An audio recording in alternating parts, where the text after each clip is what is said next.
সামনে তোর বিয়ে আসছে কিন্তু ভুলে যাস না। হাই, তো আবার চলে এসেছি একটা নতুন ব্লগ নিয়ে। তো ব্লগটা হচ্ছে আমার মামার বিয়ের, আর এটা হয়েছে 1 মাস আগের। তো এখন আমি পোস্ট করছি কারণ আমি এখন টাইম পেয়েছি। তো দিনটা ছিল আইবুড়ো ভাতের। আমি আর বোন সুন্দর করে রেডি হয়ে চলে গিয়েছিলাম যেখানে মামার আইবুড়ো ভাতের অনুষ্ঠানটা হচ্ছিল সেখানে। এখানে মামা খেতে বসে পড়েছে আর দেখে আমারও খুব খিদে পেয়ে গেছিলো। তো আমি আর বোন আর বাকি সবাই মিলে চলে গেছিলাম খেতে বসতে। আর এই যে সুন্দরী মহিলাটাকে দেখছেন, ইনি হলো আমার মা। সাথে আছে আমার মামি আর আমার মাসি। আর এখানে আমরা বসে বসে ঝগড়া করছিলাম যে কার নেলসটা বেশি ভালো লাগছে। তোমরাই কমেন্টটা বলো তো কারটা ভালো লাগছে। আর তারপর আমি আর বোন চলে গেছিলাম আমার ব্লাউজগুলো আনতে, যেটা আমি বিয়ের 2 দিন আগে বানাতে দিয়েছিলাম।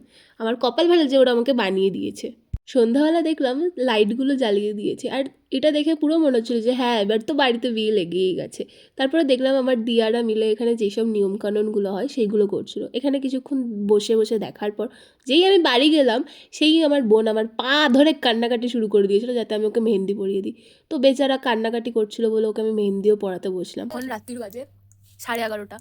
বাড়ির একমাত্র মেহেন্দি আর্টিস্ট এটা বাকি এটা হচ্ছে জোর করে কেটে কেটে পড়ছে, আমাকে লোভ দেখিয়েছে যে আমাকে মাথা ম্যাসাজ করে দেবে। তো দেবে বলে এখন নিজের হাতে মেহেন্দি পরবো, নিজে এখন পরিনি, আমি পরি এখন ঠিক এটা কেটে গেছে।